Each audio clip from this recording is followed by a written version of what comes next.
نحمده ونصلي على رسوله الكريم اما بعد فاعوذ بالله من الشيطان الرجيم بسم الله الرحمن الرحيم رب اشرح لي صدري ويسر لي امري واحلل عقدة من لساني يفقهوا قولي.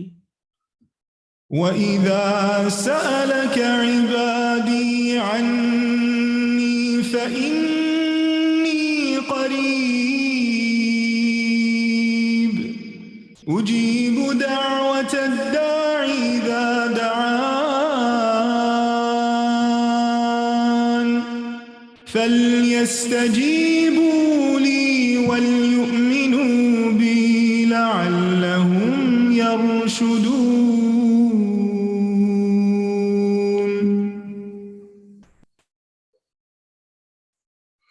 اور جب میرے بندے آپ سے میرے بارے میں سوال کریں تو کہہ دیجئے بے شک میں قریب ہوں، میں پکارنے والے کی پکار کا جواب دیتا ہوں۔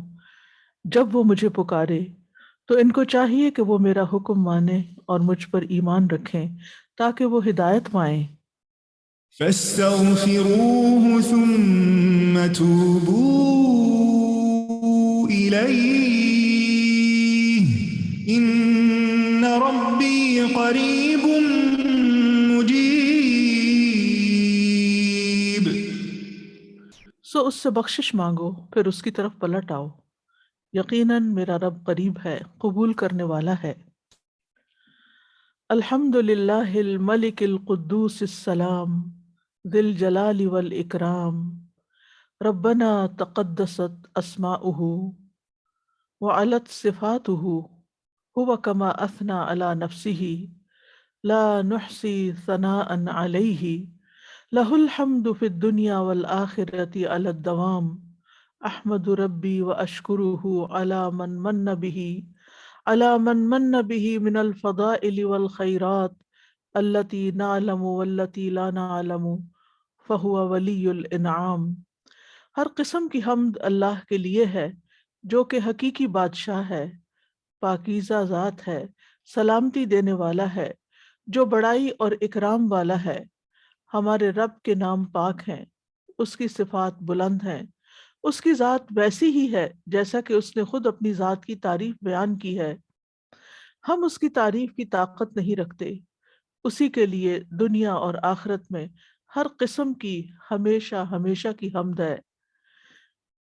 میں اپنے رب کی حمد اور شکر ادا کرتا ہوں اس بات پر جو اس نے ہم پر مہربانی اور خیرات کا احسان فرمایا، ان بھلائیوں کا احسان فرمایا جن کو ہم جانتے ہیں اور جن کو ہم نہیں جانتے۔ وہ فضل اور مہربانی اور انعام کرنے کا مالک ہے۔ اللہم صلی علی محمد وعلی آل محمد کما صلیت علی ابراہیم وعلی آل ابراہیم انک حمید مجید۔ اللہم بارک علی محمد وعلی آل محمد کما بارکت علی ابراہیم وعلی آل ابراہیم انک حمید مجید۔ آج ہم قیامت کے دن کی آسانی کی دعائیں پڑھیں گے۔ ارشاد ربانی ہے، يا أيها الناس اتقوا ربكم إن زلزلة الساعة شيء عظيم يوم ترونها تذهل كل مرضعة أمها أرضعت وتضع كل ذات حمل حملها وترى الناس سكارى وما هم بسكارى ولكن عذاب الله شديد۔ اے لوگو اپنے رب سے ڈرو، بے شک قیامت کا زلزلہ بہت بڑی چیز ہے۔ جس دن تم دیکھو گے کہ ہر دودھ پلانے والی اپنے اس بچے سے جسے وہ دودھ پلا رہی تھی غافل ہو جائے گی، اور ہر حمل والی اپنا حمل گرا دے گی، اور آپ لوگوں کو دیکھیں گے کہ وہ نشہ میں ہیں، حالانکہ وہ نشہ میں نہیں ہوں گے، لیکن اللہ کا عذاب بھی بہت سخت ہوگا۔ ان آیات میں قیامت کے دن کی ہولناکی کا بیان ہے۔ قیامت کا ایک تعارف کرایا گیا ہے، وہ دن جس دنیا میں ہم رہتے ہیں، جس دنیا کو ہم دیکھتے ہیں، ہر چیز تہس نہس ہو جائے گی۔ ہم سب جانتے ہیں کہ دنیا کی یہ زندگی عارضی ہے، ٹیمپرری ہے، چند دن کی ہے، اور اس کا انجام زوال ہے، فنا ہے، اسے ختم ہونا ہے، اور اصل زندگی اس کے بعد شروع ہوگی، جس کو کوئی زوال نہیں، جسے کبھی ختم نہیں ہونا۔ اس دنیا کو اللہ نے امتحان گاہ بنایا ہے، اور اس کے بعد نتیجے کا دن ہے جو قیامت کا دن ہے۔ اس دن انسان کو اپنے رب سے ملاقات کرنی ہے، اور وہ دن ہوگا جس دن انسان کو اس کے اعمال کا جو اس نے اس دنیا میں کیے پورا پورا بدلہ دے دیا جائے گا۔ سورۃ الانشقاق میں اللہ تعالیٰ فرماتے ہیں یا ایہا الانسان انک کادح الی ربک کدحا فملاقیہ، اے انسان بے شک تو مشقت کرتے کرتے اپنے رب کی طرف جانے والا ہے، پھر اس سے ملنے والا ہے۔ یعنی دنیا میں ایک مشکل کے بعد دوسری، دوسری کے بعد تیسری، امتحانوں سے گزرتے گزرتے ایک دن تم اپنے رب سے جا ملو گے، اور یہ ملاقات حقیقی ملاقات ہے۔ اور جو شخص یہ سمجھتا ہے کہ وہ رب کی طرف نہیں لوٹے گا، وہ بہت بڑے دھوکے میں ہے۔ موت کے بارے میں تو کسی کو شک نہیں، ہر شخص یقین رکھتا ہے کہ موت آئے گی، لیکن موت کے بعد کیا ہوگا اس کے بارے میں دنیا کے انسانوں کی اکثریت غافل ہے، انہیں کچھ پتہ نہیں کہ کل کیا ہونے والا ہے۔ لہٰذا یہ بہت ضروری ہے کہ ہم خود بھی جانیں اور دوسروں تک بھی اس پیغام کو پہنچائیں، انسانیت کو اس کے انجام سے باخبر کریں کہ وہ ایک ایسے دن میں اپنے رب سے ملاقات کرنے والے ہیں جس دن سب کا حساب کتاب ہوگا۔ اللہ سبحانہ وتعالیٰ فرماتے ہیں افحسبتم انما خلقناکم عبثا وانکم الینا لا ترجعون، کیا تم نے یہ سمجھ لیا کہ ہم نے تمہیں بے مقصد پیدا کیا ہے اور تم ہماری طرف واپس نہیں لوٹائے جاؤ گے؟ یعنی تم نے یہ کیسے گمان کر لیا کہ تمہاری واپسی اللہ کی طرف نہیں ہے؟ تمہارے پاس اس کا کیا پروف ہے، کیا دلیل ہے؟ تو بہرحال یہ تو ایک حقیقت ہے کہ قیامت کو آنا ہے۔ اللہ تعالیٰ نے قیامت کے دن کی قسم کھا کر قیامت کے وقوع پر یقین دہانی کرائی ہے، لا اقسم بیوم القیامہ، نہیں میں قسم کھاتا ہوں قیامت کے دن کی۔ اور کس بات پر قسم کھائی گئی ہے؟ کہ قیامت کا دن آئے گا، وہ دن ہے جس میں رب کی طرف لوٹنا ہوگا۔ وہ ایک کٹھن دن ہے جیسا کہ یہاں بتایا جا رہا ہے، ایک مشکل ترین دن ہے جس کا آغاز سور پھونکنے سے ہوگا اور پھر شدید زلزلے سے۔ زمین پر یہ زلزلہ زمین پر بھی ہوگا، پہاڑوں پر، سمندروں میں، درختوں، عمارتوں، ہر چیز کو مٹا دینے والا ہوگا، اور زمین ایک چٹیل میدان کی طرح ہو جائے گی۔ جو لوگ اس دن اس سارے منظر کو اپنی آنکھوں سے دیکھیں گے وہ ان کی برداشت سے باہر ہوگا، شدید خوف اور دہشت کے مارے ان کی آنکھیں پتھرا جائیں گی، دل کانپ رہے ہوں گے۔ مائیں اپنے بچوں کو دودھ پلانا بھول جائیں گی، حاملہ عورتوں کے حمل ساقط ہو جائیں گے، ہر آدمی اپنا ہوش کھو بیٹھے گا، یوں لگے گا جیسے انہوں نے کوئی ایسی چیز پی رکھی ہے کہ جس سے ان کے ہوش مارے گئے ہیں۔ تو فرمایا یا ایھا الناس اتقوا ربکم، اے لوگو اپنے رب سے ڈرو، وہ رب جس نے تمہیں پیدا کیا، جس نے تمہیں اپنی طرف سے دی ہوئی نعمتوں کے ساتھ تمہاری پرورش کی، جس کی طرف تم واپس جانے والے ہو۔ اور اصل تقوی اور اصل رب کا ڈر یہی ہے کہ رب کی مرضی کے مطابق پھر یہ زندگی بسر کی جائے، اپنے فرائض کو ادا کیا جائے، گناہوں سے بچا جائے۔ بعض لوگ صرف فرائض ادا کر لیتے ہیں لیکن اللہ تعالیٰ کی منع کردہ چیزوں سے منع نہیں ہوتے، یعنی گناہوں سے باز نہیں آتے، حرام چیزوں سے باز نہیں آتے، تو یہ تقوی نہیں۔ تقوی میں دونوں چیزیں پائی جاتی ہیں، اطاعت بھی اور نافرمانی سے بچنا بھی۔ ان زلزلۃ الساعۃ شیء عظیم، بے شک قیامت کا زلزلہ بہت بڑی چیز ہے۔ یعنی اگر کوئی شخص تقوی اختیار نہیں کرتا اللہ کا تو اسے اس دن سے ڈرنا چاہیے اور اپنے اعمال کی اصلاح کر لینی چاہیے، کیونکہ وہ شدید زلزلہ آگے آنے والا ہے۔ زلزلہ کا لفظ عربی زبان میں بہت زیادہ حرکت دینے کو اور بار بار تکرار کے ساتھ اور شدت کے ساتھ ہلانے کو کہتے ہیں، اور زلزلہ چیزوں کو ان کی جگہوں سے ہٹا دیتا ہے، ہلا دیتا ہے، ان کے مرکز سے الگ کر دیتا ہے۔ تو یہاں زلزلۃ الساعہ کی بات کی جا رہی ہے کہ ساعہ کا زلزلہ، ساعہ کہتے ہیں قیامت کو، یعنی قیامت کا زلزلہ جو ہے وہ بہت بڑی چیز ہے، اور یہ اس دن کے واقع ہونے کی کا آغاز ہوگا، ابتدا ہوگی۔ اور جب اللہ تعالیٰ کسی چیز کو عظیم کہہ دیتے ہیں تو وہ واقعی عظیم ہوتی ہے۔ ان زلزلۃ الساعۃ شیء عظیم، یعنی اللہ سبحانہ وتعالیٰ کے الفاظ میں یہ بہت بڑی چیز ہے جس کی ہولناکی کا کوئی اندازہ نہیں کر سکتا۔ دنیا میں جب کبھی اگر آپ کو ایکسپیرینس ہوا ہو زلزلے کا، تو چند سیکنڈ کے زلزلے کی بھی اتنی دہشت ہوتی ہے کہ زلزلہ تو ختم ہو جاتا ہے لیکن دل کا زلزلہ ختم نہیں ہوتا، دل دھڑکتے رہتے ہیں زور زور سے، اور خوف کے مارے، دہشت کے مارے پلپیٹیشن تیز ہو جاتی ہے۔ اور یہ زلزلہ تو اس وقت تک ختم ہی نہیں ہوگا جب تک کہ قیامت واقع نہیں ہو چکے گی، پہاڑ پھٹ کر ریزہ ریزہ نہیں ہو جائیں گے، اور پھر وہ صرف پھٹیں گے ہی نہیں، ٹوٹیں گے ہی نہیں، بلکہ اتنا شدید زلزلہ ہوگا کہ پہاڑوں کو ریت میں بدل دے گا، کثیب و مہیلا ہو جائے گا، بھربھری ریت کے ٹیلوں کی طرح ہو جائیں گے، اور پھر غبار بن کر رنگین روئی کی طرح اڑ جائیں گے، آسمان پھٹ جائے گا، چاند اور سورج بے نور ہو جائیں گے، ستارے بکھر جائیں گے، اور ایسا خوف ہوگا کہ بچے بھی بوڑھے ہو جائیں گے، بچوں کو بوڑھا کر دے گا۔ یوم یجعل الولدان شیبا، جیسے سورۃ المزمل میں آتا ہے، سورۃ واقعہ میں آتا ہے وَحُمِلَتِ الْأَرْضُ وَالْجِبَالُ فَدُكَّتَا دَكَّةً وَاحِدَةً فَيَوْمَئِذٍ وَقَعَتِ الْوَاقِعَةُ، زمین اور پہاڑ اٹھا لیے جائیں گے، پھر دونوں ایک ہی چوٹ میں خوب ریزہ ریزہ کر دیے جائیں گے، تو اس دن واقع ہونے والی یعنی قیامت واقع ہو جائے گی۔ اور یہاں فرمایا یوم ترونہا تذہل کل مرضعۃ عما ارضعت، اس دن ہر دودھ پلانے والی اپنے دودھ پیتے بچے کو بھول جائے گی۔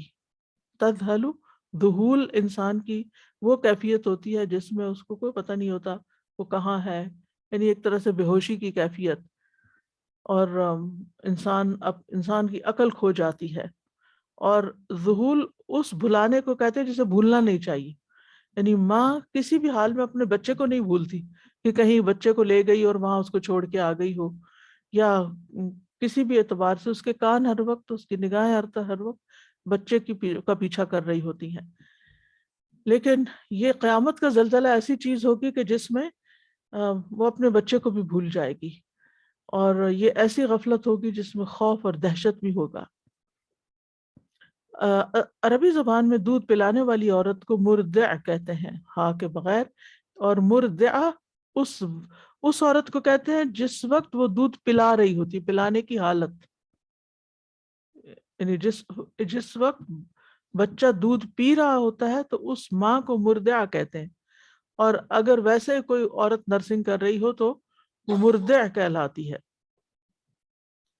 مطلب اس کا یہ ہے کہ کیونکہ عربی زبان میں وہ صفات جو صرف عورتوں کے لیے ہیں ان کے ساتھ تا نہیں لگائی جاتی، جیسے حامل، مرضع، حائض، یہ اردو میں حائضہ بنا دیتے ہیں، یا پھر لیکن جس وقت وہ اس کام میں مشغول ہے تو اس کی وجہ سے اس کو مرضعہ کہا گیا ہے۔ یعنی مطلب یہ ہے کہ ایک ماں اپنے بچے کو دودھ پلا رہی ہوگی کہ وہ اپنی بریسٹ کو اس کے منہ سے نکال کے بچے کو پھینک کے اس سے غافل ہو جائے گی، بے خبر ہو جائے گی، یعنی وہ بچہ جو اسے سب سے زیادہ عزیز ہوتا ہے اس وقت وہ اس کی پرواہ بھی نہیں کرے گی کہ وہ کدھر جاتا ہے۔ ابھی میں سوچ رہی تھی کہ جو سیلاب آیا ہے اس میں بہت سے بچے بھی بہہ گئے ہیں نا، تو بچے کیوں بہہ گئے؟ اس لیے کہ ماں باپ یا بچوں کو اٹھاتے یا پھر خود بھاگتے۔ تو جب ایسی تکلیفیں اور ایسی آزمائشیں آتی ہیں تو انسان کو جب اپنی جان کی پڑ جاتی ہے تو پھر وہ ہر چیز بھول جاتا ہے۔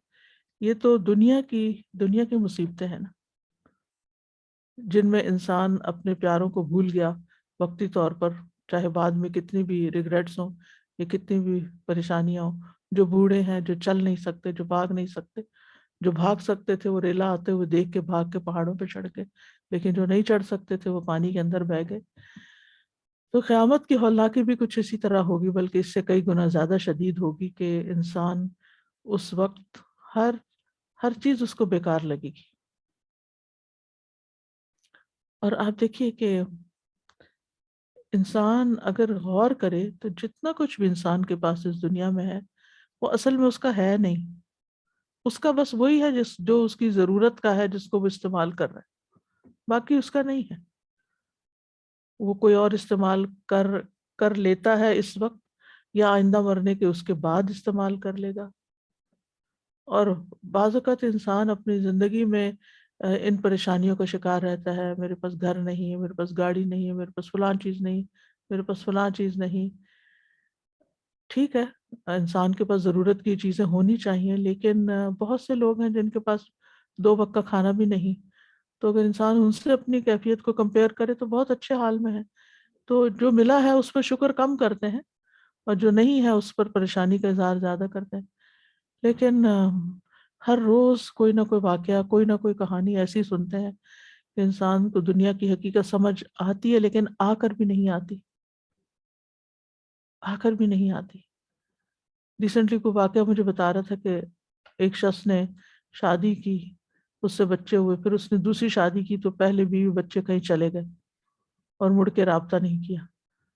اب یہ خود بھی فوت ہو گیا، دوسری بیوی بھی فوت ہو گئی. اب جو بچہ ہے اس کے پاس ساری پراپرٹی آ گئی. اب وہ سوچتا ہے کہ وہ میرے بہن بھائی دوسرے جو تھے ان کا بھی حصہ بنتا ہے، لیکن ان کی کوئی خبر نہیں کہ کہاں ہے. اب انسان، پھر ہوا یہ کہ اس شخص نے اپنی ایک پراپرٹی بیچی تھی، جس کے ہاتھ بیچی وہ بھی فوت ہو گیا، لیکن وہ ابھی ٹرانسفر نہیں ہوئی تھی اس کے نام. وہ فوت ہو گیا، اب وہ پراپرٹی بھی اس شخص کے پاس آ گئی. اب یہ 2 مسئلوں میں گھرا ہوا ہے کہ مجھے اس کا کیا کرنا ہے. تو میں یہ سوچ رہی تھی کہ جنہوں نے بنائی ہوگی انہوں نے کیسی کیسی محنت کی ہوگی. اور جب بھی کوئی انسان مکان خریدتا ہے یا پراپرٹی خریدتا ہے یا کوئی بھی ایسی چیز، تو کیا کیا سوچ کے خریدتا ہے. اور اپنی فکر کے بعد یا اپنی فکر کے ساتھ ہی اپنی اولادوں کی فکر ہوتی ہے، ان کا کچھ بن جائے، اور اپنا پیٹ کاٹ کر بھی ان کو دے رہا ہوتا ہے. لیکن اگر انسان سوچے تو یہ سب کچھ انسان دوسروں کے لیے چھوڑ کر چلا جاتا ہے، اور بعض اوقات تو حلال کا ہوتا ہے اور بعض اوقات حرام کا بھی جمع کر رہا ہوتا ہے، اپنی جان کی قیمت لگا کر. یعنی اس کا یہ مطلب نہیں کہ انسان کو گھر نہیں خریدنا چاہیے یا اس کے پاس کوئی چیز ہونی نہیں چاہیے، ہونی چاہیے اپنی وسعت کے مطابق، لیکن اس میں کوئی ایسے طریقے اختیار نہ کرے کہ جن کی بنا پر اس کی اپنی جان تو آگے پکڑی جائے اور پیچھے والے جو ہیں ان کے نزدیک ان چیزوں کی کوئی خاص اہمیت نہ ہو. تو بہرحال انسان اس دن دنیا کے سونے چاندی کو یاد نہیں کرے گا، اپنی کسی پراپرٹی کو یاد نہیں کرے گا، اپنی پیاری سے پیاری چیز کو یاد نہیں کرے گا. صرف اور صرف اس کو فکر ہوگی کہ میں اپنے ساتھ کیا لایا ہوں، میرا زاد راہ کیا ہے، میرا عمل کیا ہے جس پر میرا سروائیول ہو. کیونکہ آخرت میں تو صرف ایک ہی چیز دیکھی جائے گی اور وہ عمل ہے، اور اسی میں ہم سب سے پیچھے رہتے ہیں. وہ چیزیں جو ہمیں کل کام آنی ہیں آج اپنے ہاتھ سے دے کر وہ ہم بھول جاتے ہیں. وَتَدَعُ كُلُّ ذَاتِ حَمْلٍ حَمْلَهَا، جہاں دودھ پلانے والی دودھ پیتے بچے سے غافل ہوگی، وہاں حاملہ عورتیں اپنے حمل گرا دیں گی، یعنی ابورٹ ہو جائیں گی. یعنی اتنی شدت ہوگی، اتنا ہول ہوگا، اتنا خوف ہوگا، اتنی گھبراہٹ ہوگی کہ عورت حمل کو سنبھال نہ سکے گی. وَتَرَى النَّاسَ سُكَارَىٰ، یہ تو ان عورتوں کا حال ہے، اور باقی لوگ تم دیکھو گے کہ جیسے کوئی نشہ پیے ہوئے ہیں. وَمَا هُمْ بِسُكَارَىٰ، حالانکہ وہ نشے میں مبتلا نہیں ہوں گے، یعنی عقل مدہوش ہوئی بھی ہوگی، ان کو کچھ سمجھ نہیں آ رہا ہوگا کہ یہ ہو کیا رہا ہے. وَلَٰكِنَّ عَذَابَ اللَّهِ شَدِيدٌ، لیکن اللہ کا عذاب بڑی سخت چیز ہے.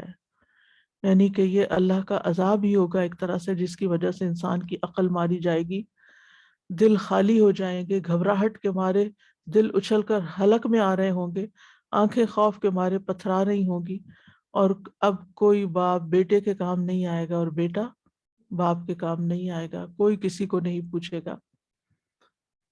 اور حساب کے وقت بھی لوگوں کی یہی حالت ہو رہی ہوگی۔ تو ان آیات سے یہ پتہ چلتا ہے کہ قیامت کا آنا برحق ہے، یقینی طور پر آئے گی، کیونکہ اللہ تعالیٰ نے خود اس کی خبر دی ہے۔ سورۃ القیامہ میں بھی آتا ہے لا اقسم بیوم القیامہ ولا اقسم بالنفس اللوامہ ایحسب الانسان ان لن نجمع عظامہ بلا قادرین علی ان نسوی بنانا۔ نہیں میں قیامت کے دن کی قسم کھاتا ہوں، اور نہیں میں بہت ملامت کرنے والے نفس کی قسم کھاتا ہوں۔ کیا انسان گمان کرتا ہے کہ بے شک ہم کبھی اس کی ہڈیاں اکٹھی نہیں کریں گے؟ کیوں نہیں، ہم انہیں اکٹھا کریں گے، اس حال میں کہ ہم قادر ہیں کہ اس کی انگلیوں کے پورے دوست درست کر کے بنا دیں۔ یعنی انسان سمجھتا ہے کہ اللہ تعالیٰ مٹی سے دوبارہ انسان کیسے بنائے گا، ہم تو انگلیاں بھی ان کے نشانوں کے ساتھ دوبارہ بنا دیں گے۔ نبی صلی اللہ علیہ وسلم کو قیامت کی اتنی فکر ہوتی تھی کہ بعض اوقات رات کو اٹھ کر لوگوں کو خبردار کرتے تھے۔ ابی ابن کعب کہتے ہیں جب رات کا تہائی حصہ گزر جاتا تو رسول اللہ صلی اللہ علیہ وسلم اٹھ کھڑے ہوتے اور فرماتے اے لوگو اللہ کو یاد کرو، اے لوگو اللہ کو یاد کرو، آ گئی کانپنے والی اور اس کے بعد زلزلے کا ایک اور جھٹکا آ پڑے گا، آ گئی موت اپنی سختیوں کے ساتھ، جاءت الراجفۃ تتبعها الرادفہ جاء الموت بما فیہ۔ تو قیامت کے آنے میں کوئی دیر نہیں ہوگی، کچھ مشکل نہیں ہوگی، آنکھ جھپکنے کی دیر میں قیامت آ جائے گی۔ اس لیے اس کا اور پھر یہ کہ اللہ تعالیٰ نے اس کا وقت بھی کسی کو نہیں بتایا کہ وہ کب آئے گی، اس لیے انسان کو اس کے لیے ہمیشہ تیار رہنا چاہیے۔ سورۃ النحل میں آتا ہے وَلِلَّهِ غَيْبُ السَّمَاوَاتِ وَالْأَرْضِ وَمَا أَمْرُ السَّاعَةِ إِلَّا كَلَمْحِ الْبَصَرِ أَوْ هُوَ أَقْرَبُ إِنَّ اللَّهَ عَلَى كُلِّ شَيْءٍ قَدِيرٌ۔ اور آسمانوں اور زمین کا غیب اللہ ہی کے پاس ہے، اور قیامت کا معاملہ نہیں مگر آنکھ کے جھپکنے کی طرح یا اس سے بھی زیادہ قریب تر، بے شک اللہ ہر چیز پر پوری طرح قادر ہے۔ جب دنیا کا خاتمہ ہوگا اور قیامت کا آغاز ہوگا تو اس دنیا میں کیا کیا تبدیلیاں آئیں گی، قرآن مجید کی روشنی میں ہم دیکھتے ہیں کہ سب سے پہلے زمین اور آسمان میں تبدیلی ہو جائے گی۔ یہ زمین ایسی زمین نہیں رہے گی، یہ آسمان ایسا آسمان نہیں رہے گا، یعنی زمین اور آسمان تبدیل ہو جائیں گے۔ یوم تبدل الارض غیر الارض والسماوات وبرزوا للہ الواحد القہار۔ جس دن یہ زمین اور زمین سے بدل دی جائے گی اور سب آسمان بھی، اور لوگ اللہ کے سامنے پیش ہوں گے جو اکیلا ہے، بڑا ہی زبردست ہے۔ یعنی اتنی بڑے پیمانے پہ تبدیلی جو ہے، جس زمین پہ انسان پاؤں رکھ کے کھڑا ہے اور جو آسمان اس کی نگاہیں دیکھتی ہیں، یہی بدل جائیں گے۔ تو پھر آپ سوچئے کہ جو چیزیں ہماری پوزیشن میں ہیں یا جو ہماری امنگیں اور آرزوئیں اور امیدیں ہیں، پھر ان کا کیا ہوگا؟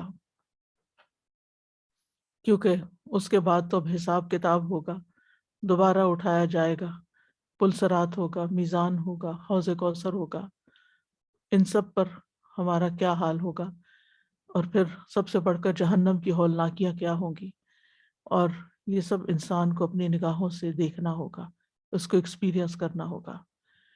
وہ دن زمین اور آسمان پر بہت بھاری دن ہوگا۔ قرآن مجید میں آتا ہے کہ لا تأتیکم الا بغتۃ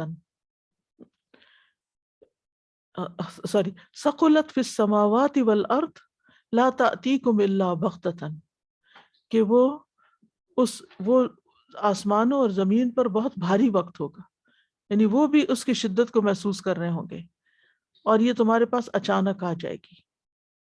پھر ایک اور جگہ پر آتا ہے کہ یہ بڑا تلخ دن ہوگا، بل الساعۃ موعدہم والساعۃ ادہی وامر، بلکہ قیامت ان کے وعدے کا وقت ہے، اور قیامت زیادہ بڑی مصیبت اور زیادہ کڑوی ہے، یعنی اس کی ایک بٹرنس ہوگی۔ پھر آسمان کے بارے میں آتا ہے کہ آسمان لرز رہا ہوگا، یعنی زمین پہ تو زلزلہ ہوگا ہی، آسمان بھی کانپ رہا ہوگا۔ یوم تمور السماء مورا، جس دن آسمان لرزے گا، سخت لرزنا، پھر وہ پھٹ جائے گا، پہلے لرزے گا پھر پھٹ جائے گا۔ اذا السماء انفطرت، اور آسمان پر جو چیزیں ہیں ان کا حال کیا ہوگا؟ اذا الشمس کورت، جب سورج لپیٹ دیا جائے گا، واذا النجوم انکدرت، جب ستارے بے نور ہو جائیں گے، واذا الجبال سیرت، اور جب پہاڑ چلا دیے جائیں گے، واذا العشار عطلت، اور جب 10 ماہ کی حاملہ اونٹنیاں بیکار چھوڑ دی جائیں گی، واذا الوحوش حشرت، اور جب جنگلی جانور اکٹھے کیے جائیں گے، واذا النفوس زوجت، اور جب جانیں ملا دی جائیں گی، یعنی روح اور جسم کو باہم ملا دیا جائے گا۔ پھر اسی طرح زمین اور پہاڑ باہم ٹکرا جائیں گے اور ایک ہی چوٹ میں ریزہ ریزہ کر دیے جائیں گے۔ وَحُمِلَتِ الْأَرْضُ وَالْجِبَالُ فَدُكَّتَا دَكَّةً وَاحِدَةً، سور پھونک دیا جائے گا۔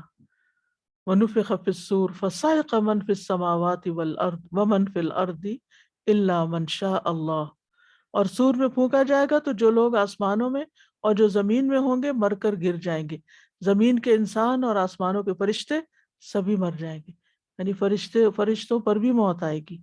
وہ یعنی یہ قیامت صرف انسانوں کے لیے نہیں ہے، جنگلی جانوروں کا تو ذکر آپ نے پڑھا، وَإِذَا الْوُحُوشُ حُشِرَتْ، اور پھر الْعِشَارُ عُطِّلَتْ، لیکن اس کے ساتھ ساتھ فرشتوں کی بھی موت آ جائے گی۔ اور پھر قبریں پھٹیں گی، جو لوگ پہلے سے مرے ہوئے ہیں وہ زمین سے نکلنا شروع ہو جائیں گے۔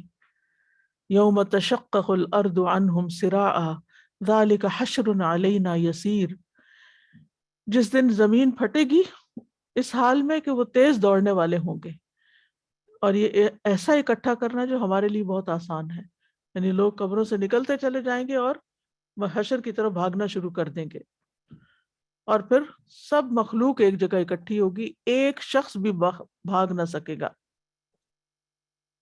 وَيَوْمَ نُسَيِّرُ الْجِبَالَ، جس دن ہم پہاڑوں کو چلا دیں گے، وَتَرَى الْأَرْضَ بَارِزَةً، اور تم زمین کو بالکل چٹیل ہموار، جیسے حدیث میں آتا ہے کہ سفید میدے کی روٹی کی طرح ہو جائے گی، ہموار سیدھی، تاکہ وہاں پر حشر کا میدان قائم ہو۔ وَحَشَرْنَاهُمْ، اور ہم ان سب کو اکٹھا کر لیں گے، فَلَمْ نُغَادِرْ مِنْهُمْ أَحَدًا، تو ان میں سے ہم کسی ایک کو بھی نہیں چھوڑیں گے۔ پھر اس کے بعد یہ ہے کہ انسانوں کے علاوہ جانوروں کو بھی زندہ کیا جائے گا دوبارہ۔ وَإِذَا الْوُحُوشُ حُشِرَتْ، جب وحشی جانور اکٹھے کر دیے جائیں گے، اور ان کا تو آپ کو معلوم ہے کہ حساب کتاب کر کے ان کے مظالم کا بدلہ چکا کے ان کو مٹی کر دیا جائے گا۔ لوگوں کو ننگے پاؤں، ننگے بدن اور بے ختنہ اٹھایا جائے گا جیسے کہ وہ پہلی دفعہ پیدا ہوئے تھے۔ ہر انسان اپنی نیت پر اٹھایا جائے گا، اس لیے نیت کتنی امپورٹنٹ ہے۔ انما یبعث الناس علی نیاتہم، قیامت کے دن لوگ اپنی نیتوں کے مطابق اٹھائے جائیں گے، کہ دنیا میں کیا کرتے رہے، کیوں کرتے رہے، کوئی بھی کام کس لیے کیا، کیا مقصد تھا ان کا۔ اور پھر جو لوگ نیکی کی یعنی نیکی کے ساتھ زندگی بسر کرتے رہے اور نیکی پر ہی ان کی موت آئی، اور اس کی ہم سب کو دعا بھی کرنی چاہیے کہ اللہ ہمیں حسن خاتمہ نصیب فرما۔ توفنا مع الابرار، پیچھے ہم پڑھ چکے ہیں وہ دعائیں قریب و مجیب میں، کہ جس میں ہم نے حسن خاتمہ کی دعائیں پڑھی تھی کہ اللہ تعالی ہمارا خاتمہ اچھا کرے، ہم نیک لوگوں کے ہاتھوں میں ہوں، اور اس وقت ہمیں اللہ تعالیٰ کا کلمہ نصیب ہو، اور پھر یہ کہ یعنی اس حال میں دنیا سے جائے کہ نفس مطمئنہ ہو، تو پھر یہ کہ راضیۃ مرضیہ ہو۔ تو بہرحال یہ کسی بھی انسان کی بہت بڑی خوش قسمتی ہے کہ انسان جب دنیا سے جائے تو سکون کے ساتھ جائے، اور جب انسان نیکی کے کام کے ساتھ دنیا سے رخصت ہوگا تو پھر اسی کے ساتھ اٹھے گا۔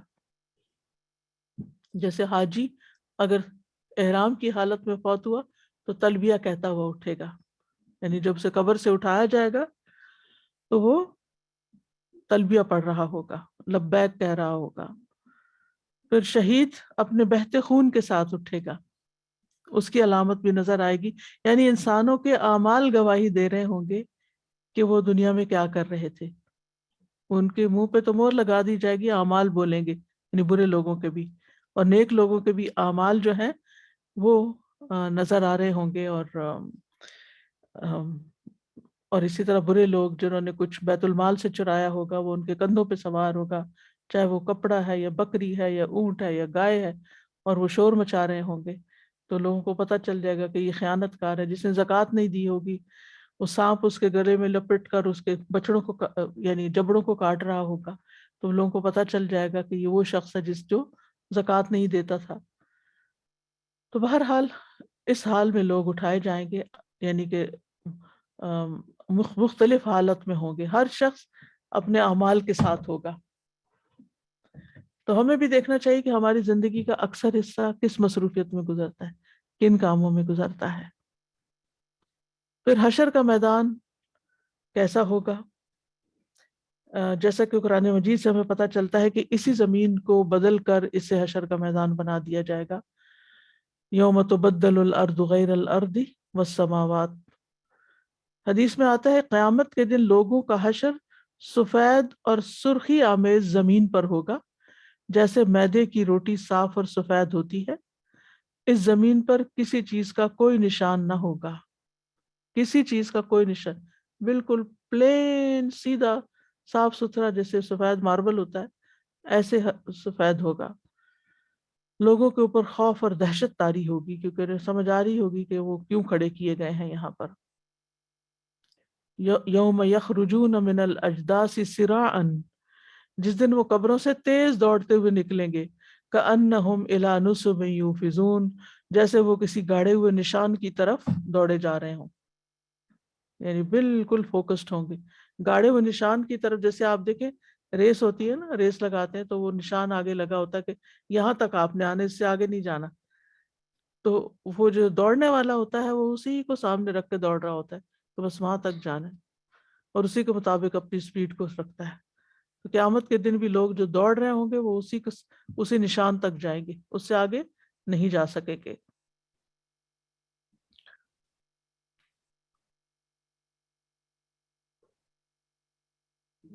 جب ہم دہشت اور خوف کی اس سے گزرتے ہیں تو کیا ہمارا حال ہوتا ہے؟ جی جیسے کوئی ایک دم سے اچانک کوئی آ جاتے ہیں، ڈاکو آ جاتے ہیں، کوئی چور آ جاتے ہیں، یا پھر کوئی جانور آپ کو نظر آ جائے جو آپ کو اٹیک کرو.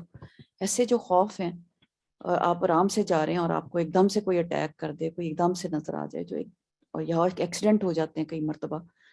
تو اس وقت جو دہشت کا جو محسوس انسان کرتا ہے نا، اس کا اوپر کا نیچے ایک ہو جاتا ہے اور ایک دم رونگٹے کھڑے ہو جاتے ہیں. ہر جسم کی چیز جو ہوتی ہے وہ الرٹ ہو جاتی ہے. اس کے بعد جیسے آپ ہوش میں آ جاتے ہیں. بالکل. لیکن سب لوگ پاؤں پہ نہیں دوڑ رہے ہوں گے، کچھ لوگ منہ کے بل بھی چلائے جائیں گے، کچھ لوگ پیدل ہوں گے، کچھ سواری پر ہوں گے. نبی صلی اللہ علیہ وسلم نے فرمایا تم قیامت کے دن پیدل اور سوار اٹھائے جاؤ گے، اور کچھ لوگ ایسے بھی ہوں گے جنہیں منہ کے بل گھسیٹا جائے گا.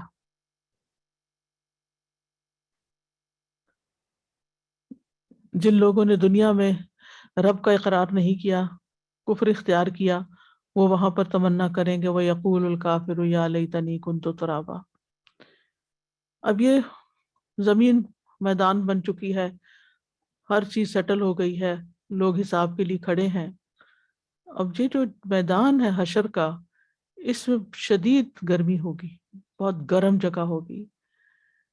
ابن عمر کہتے ہیں نبی صلی اللہ علیہ وسلم سے روایت کرتے ہوئے کہ آپ نے یوم یقوم الناس لرب العالمین، جس دن لوگ رب العالمین کے لیے کھڑے ہوں گے، اس کی تفسیر میں فرمایا لوگوں میں سے کچھ نصف کانوں تک کے پسینے میں ڈوبے ہوئے ہوں گے.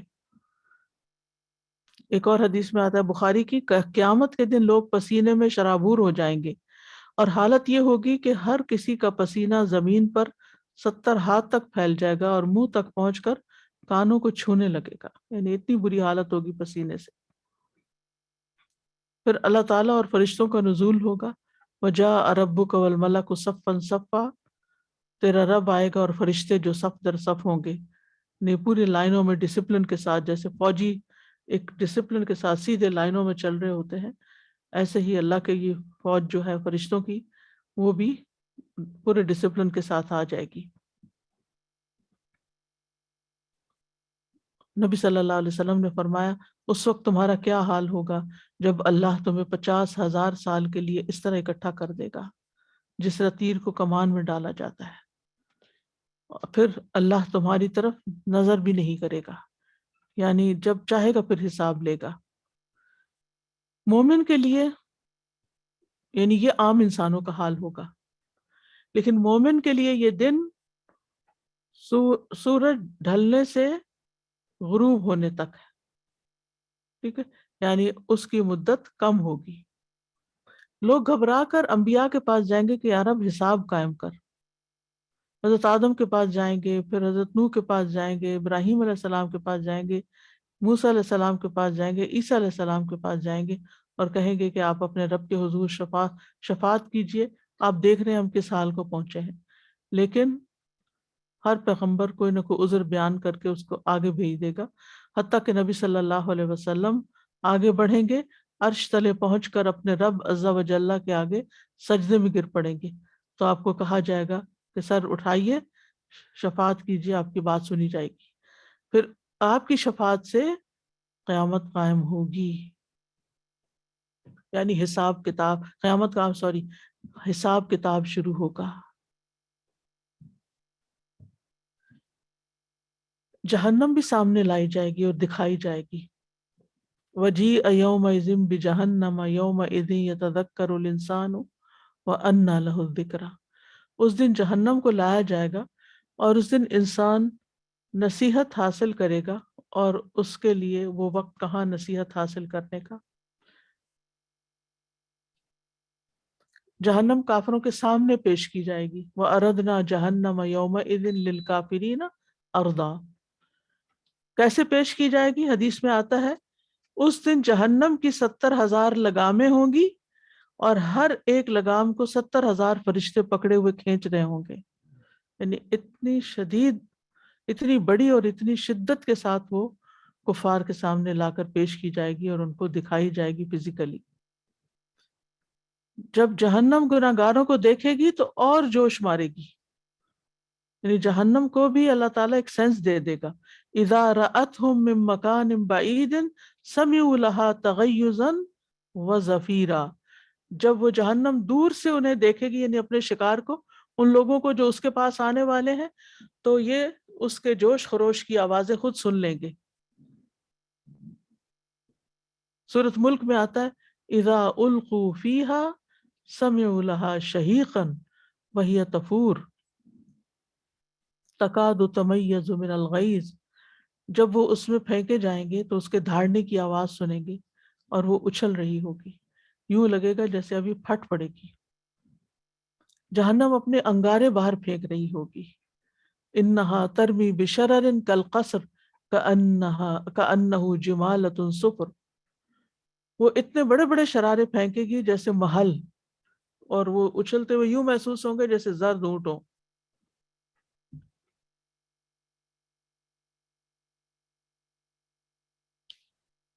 قیامت کے دن جہنم سے گردن بھی باہر نکلے گی، جس کی 2 آنکھیں ہوں گی جن سے وہ دیکھتی ہوگی، اور 2 کان ہوں گے جن سے وہ سنتی ہوگی، اور ایک زبان ہوگی جس سے وہ بولتی ہوگی، اور وہ کچھ لوگوں پر مسلط کر دی جائے گی۔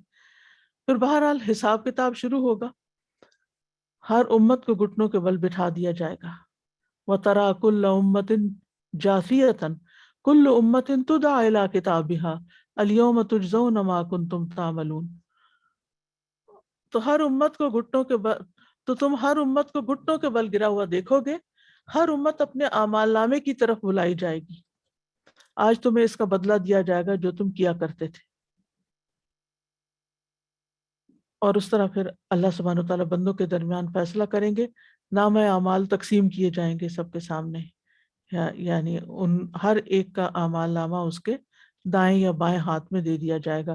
وَإِذَا الصُّحُفُ نُشِرَتْ، اور کہتے ہیں کہ نام اعمال اڑ اڑ کر لوگوں کے ہاتھوں میں پہنچ رہا ہوگا، کچھ لوگ دائیں ہاتھ میں لیں گے اور کچھ لوگوں کے بائیں ہاتھ میں ہوگا، اور وہ لے کر پیچھے کو چھپا لیں گے۔ مومنوں کی عزت و تکریم ہوگی، وہ جب اپنا نامہ اعمال دیکھیں گے تو خوش ہو جائیں گے اور وہ کہیں گے اقرأ کتابک، وہ کہیں گے کہ ہاں اقرأ کتابیہ، آؤ میرا اعمال نامہ پڑھو، انی ظننت انی ملاق حسابیہ، مجھے یقین تھا کہ میرا حساب ہونے والا ہے۔ یعنی یہ سب دیکھا جائے گا۔ آپ دیکھیں جو چیز ڈسپلے ہوتی ہے آپ اس کو کس طرح بناتے ہیں، اس کی ایک ایک نوک پلک سنوارتے ہیں، یعنی اگر آپ کو وہ کپڑے پہننے ہو جو سب دیکھنے والے ہیں، جیسے دلہن کے کپڑے ہوتے ہیں کچھ، ایک ایک کریز، ایک ایک بل، ایک ایک چیز، اس کی سٹائل، ہر چیز فکس کی جاتی ہے تاکہ وہ پوری طرح یعنی کہ کوئی چیز خراب نہ لگے. تو اگر ہمیں یہ یقین ہو کہ ہمارے سارے اعمال سامنے آ جائیں گے تو ہم ایک ایک عمل کو خوبصورت بنا کے کریں کہ یہ سب دیکھیں گے. دنیا میں دکھاوے کا بڑا شوق ہوتا ہے کہ لوگ دیکھیں میں کتنی نیک ہوں. مومن کا یہ شوق قیامت کے دن پورا ہو جائے گا، سب کے سامنے اس کا اعمال نامہ جب آئے گا اور وہاں وہ دکھاوا نہیں ہوگا. تو یہاں دکھانے کی بجائے وہاں کی فکر کرنی چاہیے کہ اس دن میرا حال کیا ہوگا، میں کیسی کتاب پکڑے ہوئے ہوں گا.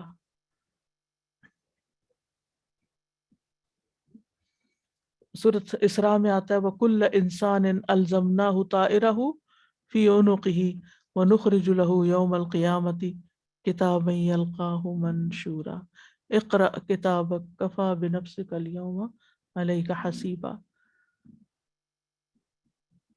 اور ہر انسان کو ہم نے اس کا نصیب اس کی گردن میں لازم کر دیا ہے، اور قیامت کے دن ہم اس کے لیے ایک کتاب نکالیں گے جسے وہ کھلی ہوئی پائے گا، جسے وہ کھلی ہوئی پائے گا. کہا جائے گا پڑھو اپنی کتاب، آج تم اپنے اوپر خود ہی حساب لینے کے لیے کافی ہو. تو نامہ اعمال میں ہر چھوٹی بڑی چیز لکھی ہوگی. انسان کہے گا ما لہذا الکتاب لا یغادر صغیرۃ ولا کبیرۃ الا احصاها. اس کتاب کو کیا اس نے ہر چھوٹی اور بڑی بات لکھ لی، چھوٹی نیکیاں بھی بڑی نیکیاں بھی، وہ نیکیاں جو دکھا کے کرتے ہیں وہ بھی جو چھپا کے، کسی کو نہیں پتا. دنیا میں بعض اوقات یہ ہوتا ہے نا کہ آپ بہت اچھے کام کر رہے ہوتے ہیں، کسی کو نہیں پتا ہوتا، تو بعض اوقات لوگ آپ کے بارے میں کوئی ایسی بات کہہ دیتے ہیں جس سے آپ کا دل ٹوٹ جاتا ہے، جو آپ کی ایکسپیکٹیشن کے خلاف ہوتی ہے. آپ سمجھتے ہیں کہ اپنے آپ کو کہ میں تو اچھا ہی کر رہا ہوں، لیکن لوگوں کو وہ نظر ہی نہیں آتا، کہتے تم تو انتہائی نکمے ہو، کچھ بھی نہیں کرتے. انسان کو دل چھوٹا نہیں کرنا چاہیے. جس کا آخرت پر یقین ہو اسے پتا ہوگا کہ میں نے جو کیا ہے وہ میرے اعمال نامے میں لکھا ہوا ہے، وہ کل نظر آ جائے گا، بس تھوڑی دن کی بات ہے.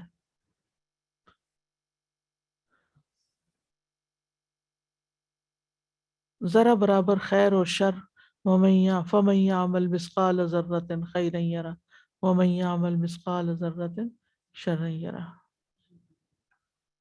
پھر حدیث میں آتا ہے تم میں سے ہر فرد قیامت کے دن اللہ تعالیٰ سے اس طرح کلام کرے گا کہ اللہ اور بندے کے بیچ میں کوئی ترجمان نہیں ہوگا، کوئی انٹرپریٹر نہیں ہوگا. پھر وہ دیکھے گا تو اس کو آگے کوئی چیز نظر نہیں آئے گی. پھر اپنے سامنے دیکھے گا تو آگ ہوگی. بس تم میں سے جو بھی اپنے آگ سے بچنے کی استطاعت رکھتا ہو وہ آگ سے بچے، خواہ کھجور کا آدھا ٹکڑا ہی صدقے میں دے کر کیوں نہ ہو. اس سے یہ پتہ چلتا ہے کہ صدقہ جو ہے وہ انسان کو آگ سے بچانے والا ہے.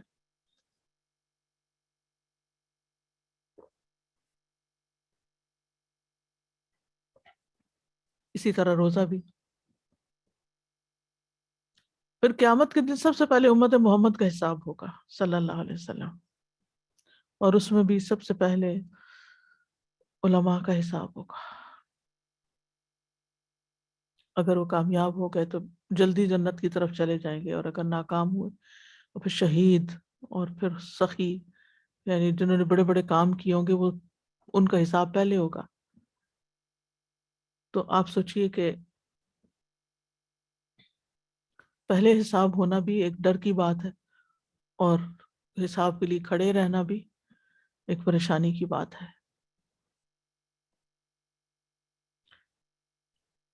تمام انسانوں کے اعمال میں سب سے پہلے نماز کا حساب ہوگا. اگر نماز پوری ہوئی، درست ہوئی، تو باقی اعمال بھی درست ہوں گے. اگر اس میں خرابی آ گئی، اس کا وزن ٹھیک نہیں نکلا، تو باقی اعمال میں بھی بگاڑ آ جائے گا.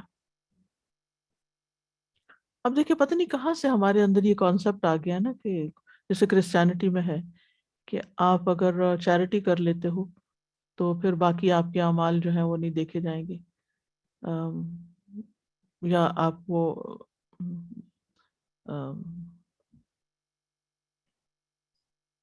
کنفیس کر لیتے ہو، اور یعنی کنفیس کرنے کے بعد آپ کچھ خرچ کر دیتے ہو چرچ کے لیے یا جو بھی ان کا سسٹم ہے، تو اس کے بعد آپ فری ہیں. جیزس جو ہے وہ آپ کی نجات کے لیے کافی ہیں.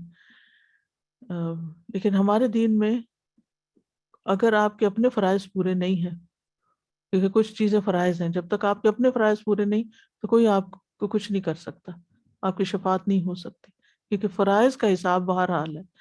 جو شفاعت ہے وہ دوسری چیزوں میں ہے، یعنی باقی فرائض کے علاوہ جو کوتاہیاں ہو جاتی ہیں ان کو اللہ سبحانہ و تعالیٰ مختلف طریقوں سے معاف کر دے گا. اسی طرح حقوق العباد میں سب سے پہلا فیصلہ قتل کے بارے میں ہوگا، اگر کسی نے کسی کا خون بہایا ہوگا. پھر اسی طرح ہر ذمہ دار سے اس کی ذمہ داری کے بارے میں پوچھا جائے گا کہ اپنی رسپانسبلٹیز کو کتنا پورا کیا تھا. پھر آپس میں ایک دوسرے پر کیے گئے جو ظلم ہیں ان کے بارے میں حساب ہوگا. اگر کوئی ظالم ہوگا تو مظلوم کو اس کی نیکیاں دے دی جائیں گی. اگر ابھی بھی اس کا ظلم باقی ہے تو مظلوم کے گناہ ظالم کے ساتھ ڈال دیے جائیں گے، تو مظلوم کی سزا بھی ظالم بھگتے گا.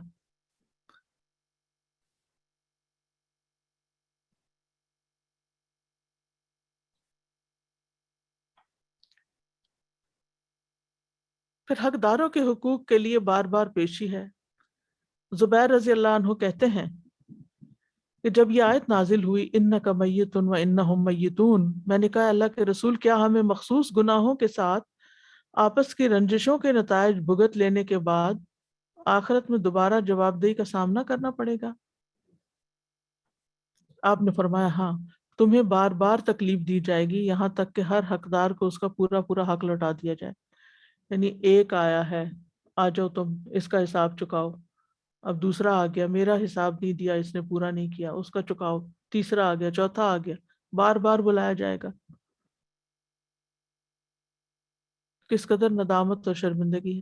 تو اس لیے اول تو یہ ہے کہ بندوں کے ساتھ بڑی محتاط زندگی بسر کرنے کی ضرورت ہے کہ ہماری طرف سے ان کو کوئی تکلیف نہ پہنچے. ہم ان کے بارے میں کوئی ایسی زبان نہ کھولیں کہ جس سے ہمیں لینے کے دینے پڑ جائیں.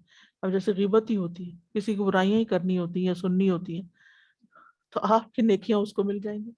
آپ کر لیں دل بھر کے جو کرنا ہے دنیا میں، لیکن ہم یہ بات سمجھ کے نہیں دیتے. کس طرح قیامت کے دن ہم اپنے اعمال اتنی مشکل سے کمائے ہوئے، اور پھر آپ دیکھیں کہ دنیا میں کوئی چھوٹی سی چیز آپ کی اجازت کے بغیر، آپ کی مرضی، اجازت تو نہیں، مرضی کے بغیر اٹھا کے کسی کو دے دے، کیا فیل کرتے ہیں؟ یعنی ایک پین ہی کوئی آپ کا اٹھا کے آپ سے پوچھے بغیر کسی اور ضرورت مند کوئی دے دے تو آپ پیچھے مڑ کے دیکھتے ہیں کہ یہ کیا، میرا پین تم نے کیوں اٹھا لیا؟ چھوٹی سی چیز بھی ہم اپنی مرضی سے لاکھوں بھی دے دیں، وہ اپنی مرضی سے دیتے ہیں نا، لیکن مرضی کے بغیر کوئی ہماری چیز، ہمارا بیگ کھول لے یا کوئی چیز نکال لے تو ہمیں تکلیف ہوتی ہے. تو وہاں مرضی نہیں پوچھی جائے گی. آپ کے بیگ میں جتنی نیکیاں ہیں، جتنے نوٹ ہیں، جتنے اعمال ہیں، وہ انسانوں کو دے دیے جائیں گے جن پہ ظلم کیا ہوگا دنیا میں. اور پھر آپ سوچئے کہ جن انسانوں نے ہزاروں انسانوں کا مال کھایا ہو اور لوٹ مار کی ہو، تو کس طرح جواب دیں گے؟ حقوق اللہ جو ہے وہ معاف ہو جاتے ہیں، لیکن بندوں کے حقوق جب تک بندے معاف نہیں کریں تو معاف نہیں ہوتے. اس لیے، اور پھر یہ بات صرف انسانوں کے درمیان نہیں، جانوروں کے بیچ میں بھی ہوگی. نبی صلی اللہ علیہ وسلم نے فرمایا قیامت کے دن تم لوگوں سے حقداروں کے حقوق ادا کروائے جائیں گے، یہاں تک کہ بغیر سینگ والی بکری کا بدلہ سینگ والی بکری سے لیا جائے گا. یعنی جانوروں کے بھی حقوق آپس میں دلوائے جائیں گے. ایک درہم کا بھی حساب ہوگا. رسول اللہ صلی اللہ علیہ وسلم نے فرمایا جس کی موت ایسی حالت میں آئے کہ اس کے ذمہ ایک اشرفی یا ایک درہم بھی ہو تو اس کی ادائیگی اس کی نیکیوں سے کی جائے گی، کیونکہ وہاں درہم و دینار نہیں ہوں گے، وہاں کرنسی کوئی نہیں، بس نیکیاں ہیں جو دینی پڑیں گی. تو اس لیے انسان دنیا میں سوچ رکھے کس کا لینا دینا ہے، اور کسی بدنامی سے نہ ڈرے. بعض اوقات ایسا ہوتا ہے نا، انسان کہتا ہے کہ وہ کہے گا تمہیں اب یاد آیا، تمہیں اب خیال آیا. کوئی نہیں، آپ کی یہ چیز میرے پاس رہ گئی تھی، مجھے یاد نہیں رہی، مجھے خیال نہیں رہا، میں نے لاپرواہی برتی، یہ آپ واپس رکھیں، یہ آپ کا مال ہے، آپ واپس۔ بعض اوقات چھوٹی چھوٹی چیزیں ہیں، ہم ان کے بارے میں اتنے کیئر لیس ہوتے ہیں، ہم کہتے ہیں یہ اس کو کہاں کیا چاہیے، اس کو یہ چھوٹا سا کنٹینر ہی تو ہے، اس کو کیا چاہیے، کوئی فرق نہیں پڑتا۔ بھائی آپ کو کیسے پتا اسے چاہیے کہ نہیں چاہیے؟ چھوٹی سی چیز ہے۔ تو جب تک کسی کی یعنی دنیا میں کسی کا مال، کسی کی عزت، آبرو، اس کی اجازت کے بغیر اس میں ہاتھ نہیں ڈال سکتے۔ نان نفقہ نہیں بیوی کا دیتے، مہر نہیں دیتے، بیوی شوہر کے حقوق نہیں دیتی، یعنی کوئی ایک مسئلہ ہے۔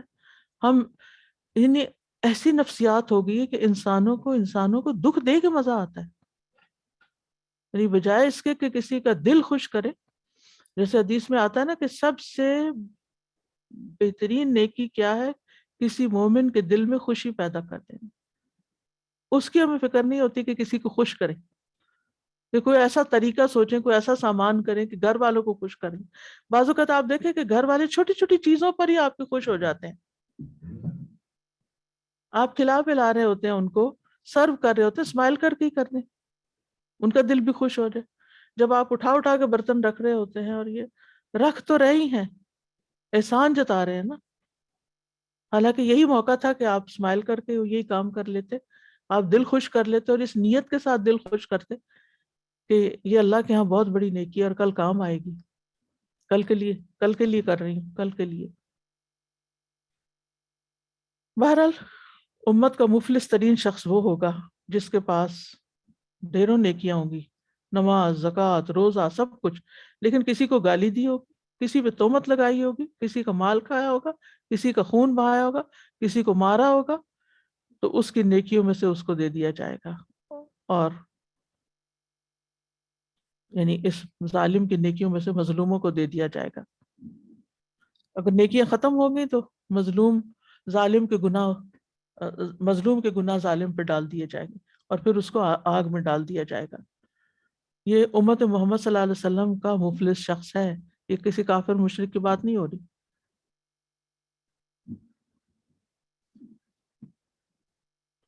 اسی طرح کچھ لوگ جو ہوں گے اللہ تعالیٰ ان کو معاف کر دے گا۔ میں سوچتی ہوں وہ کون خوش قسمت ہوں گے، ہو سکتا ہے وہ لوگ ہیں جو دنیا میں لوگوں کو معاف کرتے رہتے ہیں۔ قیامت کے دن ایک مومن اپنے رب کے قریب کیا جائے گا، یہاں تک کہ اللہ عز و جل اپنی ایک جانب اس پہ رکھے گا، پھر اس سے گناہوں کا اقرار کروایا جائے گا، پھر اللہ تعالیٰ فرمائے گا کیا تو پہچانتا ہے؟ وہ کہے گا یار میں پہچانتا ہوں، یہ میرے ہی گناہ ہے۔ اللہ فرمائے گا میں نے دنیا میں تیرے گناہوں پہ پردہ ڈالا، آج کے دن تیرے گناہوں کو معاف کرتا ہوں، پھر اس کی نیکیوں کا اعمال نامہ اس کو دے دیا جائے گا، باقی اس کے حساب سے ساقط کر دی جائے گی۔ کچھ لوگ ایسے ہوں گے جو ان کا حساب ہی نہیں ہونا، سیدھے جنت میں جائیں گے۔ یہ کون خوش قسمت ہوں گے جو دنیا میں لوگوں کے ساتھ ہر وقت حساب کتاب نہیں کرتے رہتے۔ یعنی اور بھی ایمان، عمل صالح، باقی چیزیں بھی، لیکن کچھ ایسے خوش قسمت لوگ ہوتے ہیں نا کہ کیونکہ کل وہ بدلہ ہے نا، اعمال کا بدلہ ہے، ریورس ہو جائے گا، یعنی یوم الدین ہے نا، یعنی جو آج ہاں آپ کر رہے ہیں نا، کل ویسا ہی آپ کے ساتھ ہونے والا ہے۔ آپ دوسروں کو معاف کر دیتے ہیں، آپ کو بھی معاف کر دیا جائے گا۔ آپ دوسروں کے دل خوش کرتے ہیں، آپ کو بھی خوش کر دیا جائے گا۔ آپ دوسروں کے ساتھ بھلا کرتے ہیں، آپ کے ساتھ بھی بھلائی ہو جائے گی۔ دوسروں کی پردہ پوشی کرتے ہیں، دوسروں کی عزت کی حفاظت کرتے ہیں، دوسروں کی مصیبتوں میں کام آتے ہیں، دوسروں کی ضروریات پوری کرتے ہیں، یہ ساری چیزیں کل آپ کے اعمال نامے میں ریفلیکٹ ہوں گی، اور اس کے مطابق آپ کے ساتھ عمل کیا جائے گا۔ کسی بہرے کو سنوا دینا، کسی کو راہ دکھا دینا، کسی کو یعنی چھوٹی سی بات کسی کو بتا کے اس کا مسئلہ حل کر دینا، یہ ساری چیزیں قیامت کے دن کے مسائل حل کر دیں گی۔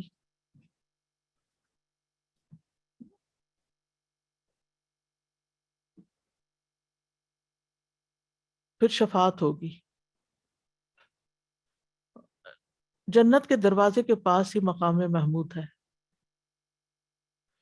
سلمان رضی اللہ عنہ کہتے ہیں کہ قیامت کے دن سورج کو 10 سال کی گرمی دے دی جائے گی۔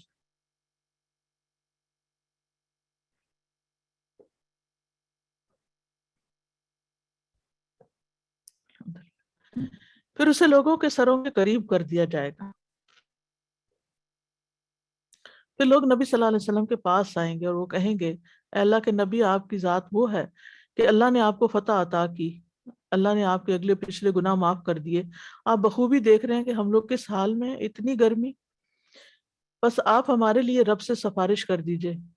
آپ فرمائیں گے میں تمہارا ساتھی ہوں، چنانچہ آپ نکل کر لوگوں کے درمیان سے گزریں گے یہاں تک کہ آپ جنت کے دروازے تک پہنچ جائیں گے، اور آپ دروازے میں سونے کے کڑے کو پکڑ کر دروازہ کھٹکھٹائیں گے تو کہا جائے گا کہ کون؟ آپ فرمائیں گے میں محمد ہوں، چنانچہ آپ کے لیے دروازہ کھول دیا جائے گا یہاں تک کہ آپ اللہ عز و جل کے سامنے کھڑے ہوں گے، سجدہ ریز ہو جائیں گے تو آپ کو آواز دی جائے گی آپ اپنا سر اٹھائیے، آپ کو دیا جائے گا، سفارش کیجئے، آپ کی سفارش قبول کی جائے گی۔ یہی مقام محمود ہے۔ پھر حوض کوثر ہے جس کا ذکر انا اعطیناک الکوثر میں آتا ہے۔ نبی صلی اللہ علیہ وسلم سے ملاقات حوض کوثر پر ہوگی، اس سے پہلے حساب کتاب ہوگا، اللہ سبحانہ تعالیٰ سے ملاقات ہوگی۔ آپ صلی اللہ علیہ وسلم نے فرمایا میں تم سے پہلے جا کر حوض کوثر پر پانی کا انتظام کرنے والا ہوں۔ حدیث میں آتا ہے کوثر جنت کی ایک نہر ہوگی جس کے دونوں کنارے سونے کے ہوں گے، اس کا پانی موتیوں پر بہتا ہوگا، یعنی زمین کے اوپر سنگریزے ہوں گے اور موتیوں کی شکل میں سنگریزے ہوں گے، اس کا پانی دودھ سے زیادہ سفید اور شہد سے زیادہ شیریں ہوگا، جو اس کا ایک گھونٹ بھی پی لے گا وہ کبھی پیاسا نہ ہوگا، اور اس کے چہرے کا رنگ کبھی سیاہ نہ ہوگا، یعنی اس کا ایک گھونٹ پانی کا اتنا فائدے کا ہوگا۔ لیکن کچھ لوگ وہاں سے محروم کر دیے جائیں گے، اور وہ کون ہوں گے؟ جو دین میں بدعات ایجاد کرتے ہیں، نئی نئی باتیں اپنے پاس سے ایجاد کرتے ہیں۔ پھر پل صراط ہوگا، یہ استرے کی دھار سے یا تلوار کی دھار سے زیادہ تیز دھار ہوگا اور بال سے زیادہ باریک ہوگا، اس کے دونوں طرف لوہے کی کنڈیاں ہوں گی، پل صراط کے دونوں طرف لوہے کے آنکڑے ہوں گے، جیسے کرین ہوتی ہے پکڑنے والی، اور جس آدمی کے بارے میں حکم ہوگا اس کو پکڑ لیا جائے گا بیچ میں، وہ آگے نہیں جائے گا۔ بعض ان آنکڑوں سے یا ان کانٹوں سے زخمی ہو جائیں گے، کچھ نجات پا جائیں گے، بعض کو وہیں سے نیچے گرا دیا جائے گا اوندے منہ آگ میں۔ ابو ہریرہ کہتے ہیں قسم اس ذات کی جس کے ہاتھ میں ابو ہریرہ کی جان ہے، جہنم کی گہرائی 70 سال کی مسافت کے برابر، یعنی پل صراط سے نیچے اس کھائی میں گرائے جائیں گے۔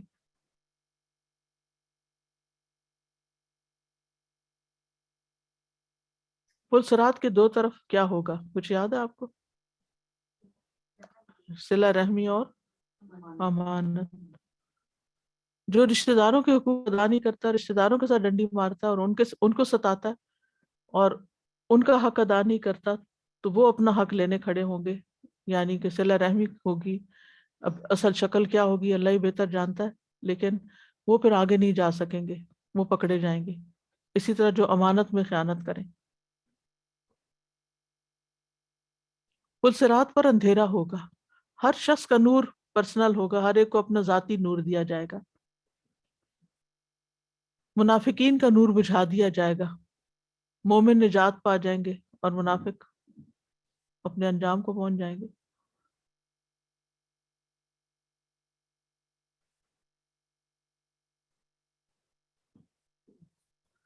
قرآن مجید میں بھی اس کا ذکر آتا ہے، سورۃ مریم کی آیت نمبر 71 اور 72 میں، وَإِن مِّنكُمْ إِلَّا وَارِدُهَا كَانَ عَلَى رَبِّكَ حَتْمًا مَّقْضِيًّا ثُمَّ نُنَجِّي الَّذِينَ اتَّقَوْا وَنَذَرُ الظَّالِمِينَ فِيهَا جِثِيًّا۔ اور تم میں جو بھی کوئی ہے اس پہ وارد ہونے والا ہے، یہ ہمیشہ سے تیرے رب کے ذمہ قطعی بات ہے جس کا فیصلہ کیا ہوا ہے، پھر ہم ان لوگوں کو بچا لیں گے جو ڈر گئے اور ظالموں کو اس میں گھٹنوں کے بل گرے ہوئے چھوڑ دیں گے۔ استغفر اللہ۔ اعمال کے مطابق لوگ رفتار کے ساتھ گزریں گے. نہ رسول اللہ صلی اللہ علیہ وسلم نے فرمایا تم میں سے پہلا آدمی بجلی کی طرح گزر جائے گا. اس کے بعد وہ لوگ پل صراط سے گزریں گے جو آندھی کی طرح گزریں گے، ہوا، تیز ہوا کی طرح. اس کے بعد پرندوں کی رفتار سے، پھر اس کے بعد آدمیوں کے دوڑنے کی رفتار سے گزریں گے. پھر ہر آدمی اپنے اعمال کے مطابق رفتار سے گزرے گا. یعنی جو دنیا میں نیکیوں میں دوڑ لگاتا تھا وہ آخرت میں بھی دوڑ کے گزر جائے گا، اور جو دنیا میں سست رہتا وہ وہاں بھی آہستہ ہی چلے گا، تیز نہ چل سکے گا. کچھ لوگ گھسٹ کر پہنچیں گے، کچھ لوگ کرال کرتے ہوئے، رینگتے ہوئے، کچھ لوگ عاجز آ جائیں گے، ان کو چلنے کی طاقت ہی نہیں رہے گی، وہ بیٹھ جائیں گے اور بیٹھ کر گھسٹ گھسٹ کے چل رہے ہوں گے. لوگ گروہ در گروہ جہنم میں جا رہے ہوں گے. جو پل صراط سے نجات پائیں گے ان کے پہلے گروہ کے چہرے 14ویں رات کے چاند کی طرح ہوں گے، اور جو آخری انسان وہاں سے گزرے گا اس کے بارے میں مسند احمد میں آتا ہے سب سے آخر میں جنت میں داخل ہونے والا وہ آدمی ہوگا جو پل صراط پر چلتے ہوئے کبھی اوندا گرا جاتا ہوگا، کبھی چلنے لگے گا، کبھی آگ کی لپٹ اس کو جھلسا دے گی. یعنی بڑی مشکل میں ہوگا وہ. جب وہ پل صراط عبور کر چکے گا تو اس کی طرف پلٹ کے پیچھے دیکھے گا کہ میں کیا کراس کر کے آیا ہوں. کہے گا تبارک الذی نجانی منکی لقد آتانی اللہ ما لم یؤت احدا من الاولین والآخرین. بڑی بابرکت ہے وہ ذات جس نے مجھے تجھ سے نجات دی. اللہ نے یہ مجھے ایسی نعمت عطا فرمائی جو اولین و آخرین میں سے کسی کو نہیں، یعنی کہ مجھے جنت تک پہنچا دیا. وہ اتنا خوش ہو جائے گا، شکر گزار ہو جائے گا. جنت میں داخلے سے پہلے بھی صفائی ہوگی انسانوں کی، دلوں کی صفائی بھی ہوگی اور ظاہر کی بھی ہوگی. ظاہر قبر سے نکلے ہیں، حشر کے میدان ہے اور پل صراط پر پسینے میں ڈوبے ہوئے تو سارے میلے ہو چکے ہوں گے، تو وہاں نہلائے دھلائے جائیں گے اور صاف ستھرے کر کے جنت میں بھیجے جائیں گے. اور نہ صرف یہ کہ فزیکلی بلکہ حقوق و لباد کے معاملے میں بھی ایک دوسرے سے قصاص دلوایا جائے گا. جب ان کو پاک صاف کر دیا جائے گا، حتی اذا حذبوا ونقوا، یہ لفظ آتے ہیں حدیث میں بخاری کی، حتی اذا حذبوا، جب وہ مہذب بنا دیے جائیں گے، بالکل ٹھیک ہو جائیں گے. ونقوا، اور تنقیہ ہوتا ہے صاف کرنا، نقایا، نقیہ لفظ بھی اسی سے. اذن لهم فی دخول الجنہ، ان کو جنت میں داخل ہونے کی اجازت دے دی جائے گی. قسم ہے اس ذات کی جس کے ہاتھ میں محمد صلی اللہ علیہ وسلم کی جان ہے، ان میں سے ایک آدمی جنت میں اپنے گھر کو زیادہ جاننے والا ہوگا بنسبت اس کے کہ جتنا وہ دنیا میں اپنے گھر کا راستہ جانتا تھا. پھر جنت میں داخل ہوگا. جنت کے تو آپ کو معلوم ہے کہ جنت کی کسی آنکھ نے دیکھی نہیں اور کسی کان نے سنی نہیں. تو جنت ہے اصل گھر، وہ ہے اصل ٹھکانہ. انسان کو وہاں کے لیے بنایا گیا، لیکن اس سے پہلے ٹیسٹ میں ڈالا گیا کہ کون وہاں رہنے کے قابل ہے اور کون نہیں. وہ ہمیں یہاں پروو کرنا ہے. یہ چانس ہے، یہ موقع ہے. کتنے ہی لوگ دنیا سے جا چکے ہیں، واپس نہیں آ سکتے. اس وقت ہمارے پاس کتنا سنہری وقت ہے، اس وقت کو اچھے سے اچھے کاموں میں استعمال کریں. اور آپ دیکھیں کہ ہر مشین تیل سے چلتی ہے نا، یا بجلی سے چلتی ہے، یا اس کو چلانے کے لیے کوئی نہ کوئی فیول ہونا چاہیے اس میں. مومن کو نیک اعمال کرنے کے لیے علم کے فیول کی ہر وقت ضرورت رہتی ہے. جس دن پاور ہاؤس سے آپ کا رابطہ کٹا، آپ نیچے گر گئے، آپ اندھیرے میں آ گئے. جب آپ علم سے اپنا تعلق کاٹ لیتے ہیں، علم سے آپ کا رشتہ نہیں رہتا، تو پھر آپ ڈی موٹیویٹ ہو جاتے ہیں. نیکیوں کے انبار آپ کے آگے ہوتے ہیں، توفیق نہیں ہوتی کچھ کرنے کی. ایک کے بعد ایک اچھا موسم گزر رہا ہوتا ہے روزے رکھنے کا، ایک سے ایک اچھی اپرچونٹی ہوتی ہے صدقہ کرنے کی، ایک سے ایک اچھی یعنی موقع اور مناسبت ہوتی ہے جس میں ہم اللہ کے حضور بہترین نماز پڑھ سکتے ہیں، تو توفیق ہی نہیں۔ لیکن جب انسان اللہ کے وعدوں کو سنتا ہے اور آخرت کو دیکھتا ہے، علم حاصل کرتا ہے، جانتا ہے، پھر اس کی موٹیویشن کا لیول ہائی ہوتا ہے۔ جب وہ ہائی ہوتا ہے، پھر اس کے جسم میں جان نہ بھی ہو، کمزوری بھی ہو، بیماری بھی ہو، پھر بھی وہ خیر کے کام کر لیتا ہے۔ اس اس کی ہمت باقی رہتی ہے، وہ تھکتا نہیں۔ ابھی جیسے ہماری ٹیمیں سیلاب کے لیے جو کام کر رہی ہیں، تو تونسا کی طرف کافی تباہی ہوئی ہے، تو کئی کئی گھنٹے کا سفر کر کے ہماری فیمیل جو ٹیم ہے وہ بھی جاتی ہے، میل کی بھی جاتی ہے، فیمیل بھی جاتی ہے۔ تو کل ہی کسی کا میسج آیا، تو میں نے ان سے کچھ حال چال ان کا پوچھا، تو انہوں نے بتایا کہ کہتی ہے کہ آپ سوچ نہیں سکتی کہ ہم اتنے پسینے میں شرابور ہو جاتے ہیں، ہم نے کچھ کھایا نہیں ہوتا، ہم نے کچھ پیا نہیں ہوتا، ہمیں کچھ ہوش نہیں ہوتی، اور ہمیں آپ سوچ نہیں سکتی کہ ہمیں تھکاوٹ بھی نہیں ہوتی اس وقت۔ جو ہم لوگوں کا حال دیکھتے ہیں اور ان کی ڈیسپریشن دیکھتے ہیں اور ان کو اپنے ہاتھوں سے دیتے ہیں، تو میں یہ سوچتی تھی کہ موٹیویشن کے بغیر یہ کام نہیں ہو سکتا۔ اور پھر وہ کیا چیز ہے کہ آپ کی اتنی گرمی اور اتنی تھکاوٹ اور اتنی بھوک کے باوجود بھی آپ کو کام پہ لگائے رکھتی، لگائے رکھتی، لگائے رکھتی۔ یہ طاقت کہاں سے آتی ہے؟ یہ ایک ایمانی طاقت ہوتی ہے۔ پھر انسان کو پھر توفیق ہو جاتی ہے۔ تو یہ نا اللہ سے ہمیں توفیق مانگنی چاہیے۔ ہم ہم کمفرٹ زون میں رہنا چاہتے ہیں، ہم اس سے باہر نہیں نکلنا چاہتے، ہمیں ڈر لگتا ہے، ہم رسک نہیں لینا چاہتے، ہم کہتے ہیں ہم نکلے تو پتہ نہیں کیا ہو جائے گا۔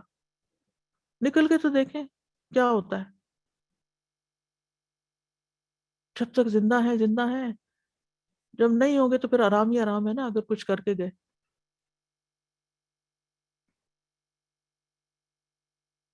سب سے زیادہ ہم اپنے اوپر ترس کھا رہے ہوتے ہیں نا۔ اگر ہم سے زیادہ کوئی محتاج ہے تو اس کی ضرورت ہمیں نہیں سمجھ آتی، ہمیں اپنی ضروریات سمجھ آتی ہیں اور ہم پھر ان کے بارے میں سوچ کے بیٹھ جاتے ہیں۔ بہرحال قیامت کا دن ایک حقیقت ہے اور ایک مشکل دن ہے، اس کی آسانی کے لیے دعائیں مانگنی چاہیے، اور اس کے لیے ہمیں سنجیدگی کے ساتھ سوچنا چاہیے۔ وَلْتَنْظُرْ نَفْسٌ مَا قَدَّمَتْ لِغَدٍ، ہر شخص کو دیکھنا چاہیے اس نے کل کے لیے کیا کر رکھا، کیا تیاری کی ہے، میری کل کے لیے، موت کے بعد کے لیے میرے پاس کیا سامان ہے، کیا اکٹھا کیا میں نے، اور کتنا ہے۔ کافی ہے؟ سفر تو بڑا طویل ہے، وہ جتنا بھی ہو تھوڑا ہے۔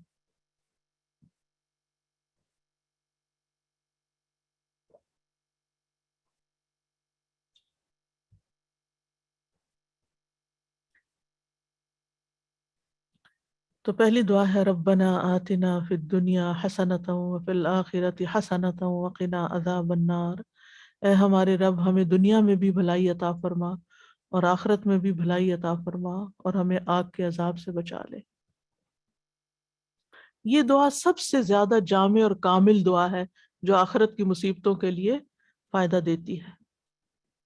اس کو تمام دعاؤں پہ ترجیح دینی چاہیے، ٹاپ پہ رکھنا چاہیے، اور اس کو پڑھنا نہ بھولیں۔ نبی صلی اللہ علیہ وسلم کی ان دعاؤں میں سے جو آپ کثرت سے پڑھتے تھے اور اس کی ترغیب بھی دیتے تھے۔ اللہ ہمیں توفیق دے دے، کیونکہ جب ہم مانگتے ہیں نا تو پھر اللہ سبحانہ وتعالی ہمیں نیکیوں کی بھی توفیق دیتا ہے۔ حسنہ میں بہت کچھ آ جاتا، سبھی کچھ آ جاتا ہے، یعنی نعمتیں بھی آتی ہیں اور نیکیوں کی توفیق بھی آتی ہے، نفع مند علم اور عمل صالح سب کچھ آ جاتا ہے۔ اور آخرت کی بھلائیوں میں سے تو پھر رب کی رضا اور رب کے چہرے کا دیدار اور جنت اور اعمال کا وزن بھاری ہو، نیک اعمال کا وزن بھاری ہونا، دائیں ہاتھ میں نامہ اعمال دیا جانا، قبر اور حشر اور آگ کی سزاؤں سے بچ جانا، اللہ تعالیٰ کا قرب حاصل کرنا،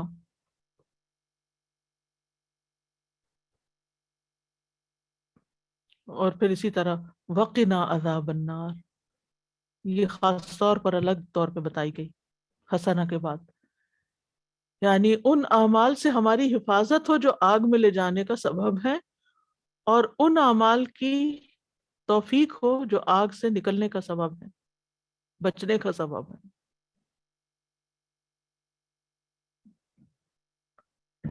پھر ہے ربنا اغفر لی ولوالدی وللمؤمنین یوم یقوم الحساب، یہ بھی بہت زبردست دعا ہے۔ اے ہمارے رب مجھے بھی بخش دے، میرے ماں باپ کو بھی، اور ایمان والوں کو بھی جس دن حساب کتاب قائم ہوگا۔ یہ ابراہیم علیہ السلام کی دعا ہے۔ ابن کثیر کہتے ہیں ہر دعا مانگنے والے کو چاہیے کہ وہ اپنے لیے، اپنے والدین کے لیے اور اپنی اولاد کے لیے دعا کرے۔ ہر انسان کو یہ کرنا چاہیے۔ پھر ہے ربنا اتمم لنا نورنا واغفر لنا انک علی کل شیء قدیر، اے ہمارے رب ہمارے لیے ہمارا نور پورا کر دے اور ہمیں بخش دے، یقیناً تو ہر چیز پر خوب قادر ہے۔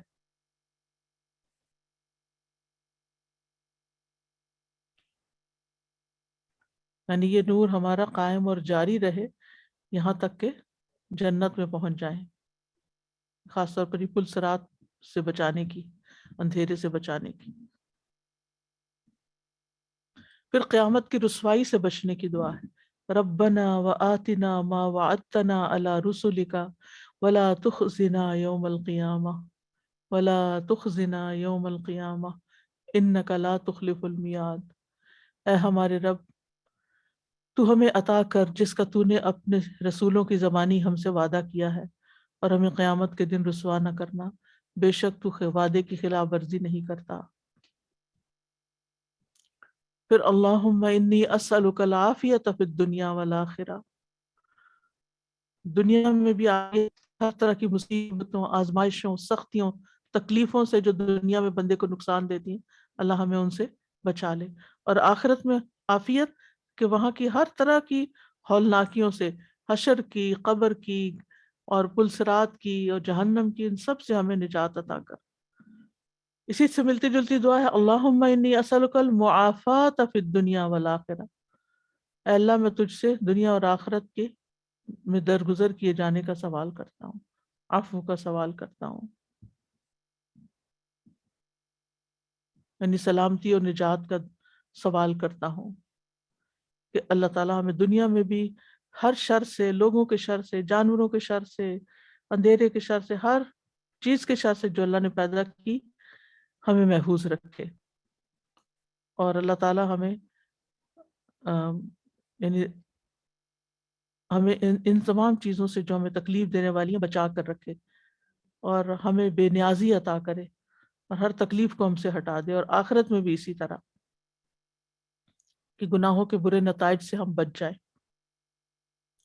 پھر ہے اللہم انی اعوذ بک من ضیق الدنیا و ضیق یوم القیامہ، اے اللہ میں تیری پناہ مانگتا ہوں دنیا کی تنگی سے اور قیامت کے دن کی تنگی سے۔ یہ بھی بڑی اچھی دعا ہے۔ یعنی دنیا کی تنگی کیا ہے؟ جیسے انسان کے دل کا تنگ ہونا، بخل ہونا، دل کی گھبراہٹ، غم، پریشانی، کنسٹرکشن ہارٹ کی، سینے کی، اور کیونکہ یہ چیزیں انسان کو عبادت سے دور کر دیتی ہیں۔ جب انسان کے اوپر ایک ڈپریشن سا ہوتا ہے، ایک اداسی سی ہوتی ہے، تو اس کی وہ عقل ماری جاتی ہے۔ غم کی حالت میں انسان کو یاد ہی نہیں رہتا اس نے کیا کیا کام کرنے تھے۔ جب آپ ایکٹیو ہوتے ہیں، نشیط ہوتے ہیں، تو آپ کہتے ہیں میں یہ بھی کر لوں، یہ بھی کر لوں، ایسے ایسے آئیڈیاز آپ کو آنے لگتے ہیں کہ آپ کہاں سے کہاں پہنچ جاتے ہیں۔ اور اگر آپ غمگین ہوتے ہیں تو سب چھوڑ کے کپڑا لپیٹ کے لیٹ جاتے ہیں، اپنی بھی ہوش نہیں ہوتی۔ اس لیے غموں سے پناہ مانگنی چاہیے، دنیا کی تنگی سے۔ پھر اسی طرح رزق کی تنگی ہو، یا باقی گھر کی تنگی ہو، یا لوگوں سے تنگی ہو، ہر تنگی سے نجات۔ اور آخرت کی تنگی بھی اسی طرح، قبر کی تنگی ہے، حشر کے دن کی تنگی۔ پھر اللہم لا تخزنی یوم القیامہ، اللہ مجھے قیامت کے دن رسوا نہ کرنا۔ اللہم احسن عاقبتنا فی الامور کلہا واجرنا من خزی الدنیا وعذاب الآخرہ. اے اللہ تمام معاملات میں ہمارا انجام اچھا فرما اور ہمیں دنیا کی رسوائی اور آخرت کے عذاب سے محفوظ فرما. یہ بھی بہت ہی خوبصورت، یعنی ہمارے جتنے بھی معاملات ہیں ان کو بہتر کر دے اور ان کا انجام اچھا ہو، اینڈ اچھا ہو. یعنی دنیا میں جو بھی ہم کوئی پروجیکٹ شروع کریں، جو بھی ہم کوئی کام شروع کریں، کسی بھی چیز پر ہم محنت کریں، اس کا کوئی نتیجہ نکلے. یعنی ہم مثلا کوئی فصل اگائی ہے تو اس کا پھل کھا سکیں، اس سے فائدہ اٹھا سکیں. کچھ پڑھائی شروع کی ہے تو اس امتحان کو پاس کر کے کوئی ڈگری، اور اس ڈگری سے کوئی فائدہ اٹھا سکیں. یعنی یہ نہیں کہ ہم محنت کرتے جائیں کرتے جائیں کرتے جائیں، نتیجہ کچھ بھی نہ نکلے، وہیں کے وہیں کھڑے ہو. کوئی کاروبار کرے تو اس کے اندر نفع ہو، کوئی جاب کرے تو اس کے اندر ترقی ہو، فائدہ ہو. یعنی کوئی بھی کام کرے، جو علم حاصل کریں اس پر عمل کرنے والے ہوں، جو غذا کھائیں وہ ہمارے جسم کو لگنے والی ہو، جو دوا کھائیں اس سے ہمیں شفا مل جائے اللہ کے اذن سے. یعنی ہر وہ قدم جو ہم اٹھائیں خیر و بھلائی کی طرف اٹھے، اور الٹیمیٹلی یہ ساری چیزیں ہماری آخرت کی کامیابی کا ذریعہ بنے. اللہم احسن عاقبتنا فی الامور کلہا، سارے معاملات اور ہر کام کا انجام اچھا اور پاکیزہ کر دے، خوبصورت کر دے، حسن خاتمہ کر دے. وَأَجِرْنَا مِنْ خِزْيِ الدُّنْيَا وَعَذَابِ الْآخِرَةِ، ہمیں دنیا کی تباہی اور ہلاکتوں سے بچا، یہاں کی مصیبتوں، اس کے دھوکے اور شر سے بچا، ذلت، حقارت، بے عزتی سے بچا. اور عذاب الآخرہ میں تو ہر طرح کے عذاب آ جاتے ہیں، ان سب سے بھی بچا. تو جو بندہ دنیا کی رسوائی اور آخرت کے عذاب سے سلامتی میں آ گیا، وہ دونوں جہانوں کی خیر و بھلائی حاصل کرنے میں کامیاب ہو گیا. وہی اصل میں کامیاب، وہی خوش قسمت ہے. پھر ہے اللہم توفنا مسلمین واحینا مسلمین والحقنا بالصالحین غیر خزایا ولا مفتونین. اے اللہ ہمیں حالت اسلام میں موت عطا فرما، حالت اسلام میں زندہ رکھ، نیک لوگوں میں شامل فرما کہ ہم رسوا نہ ہوں اور نہ ہی کسی فتنے کا شکار ہوں.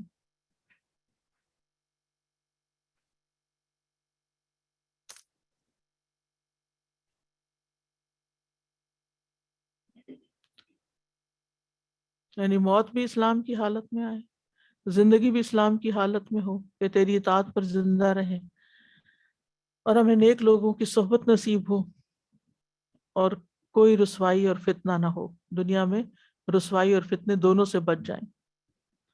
پھر اللہم توفنی مع الابرار ولا تخلفنی فی الاشرار والحقنی بالاخیار. اے اللہ مجھے نیکوں کے ساتھ وفات دینا، بروں میں نہ چھوڑ دینا. بعض اوقات ایسا ہوتا ہے نا کہ انسان کی عمر اتنی لمبی ہو جاتی ہے کہ سب اچھے اچھے لوگ دنیا سے چلے جاتے ہیں، اچھے ساتھی، اچھے دوست، اچھے، اور جو اگلی نئی جنریشن ہے وہ ایمان بھی نہیں ہے ان کا، کوئی دین نہیں، کوئی اسلام نہیں، کوئی نماز نہیں، کوئی روزہ نہیں. اب عام طور پہ کیا ہوتا ہے کہ ایسے بزرگوں کی حالت کتنی تکلیف دہ ہوتی ہے، جنہوں نے اپنی ساری زندگی عبادت میں گزاری ہوتی ہے، کہ وہ ایسی اولاد کے ہاتھوں میں آ جائیں کہ جن کو کسی چیز کا پتہ ہی نہیں. تو اللہ مجھے برے لوگوں میں نہ چھوڑ دینا، وہ الحقنی بالاخیار، اور مجھے اچھے لوگوں کے ساتھ ملا دینا.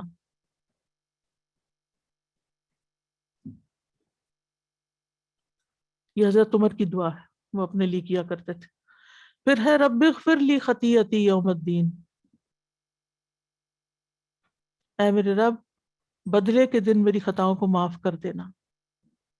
پھر اللہم قنی عذابک یوم تبعث عبادک، اے اللہ جس دن تو اپنے بندوں کو اٹھائے گا اس دن مجھے عذاب سے بچا لینا.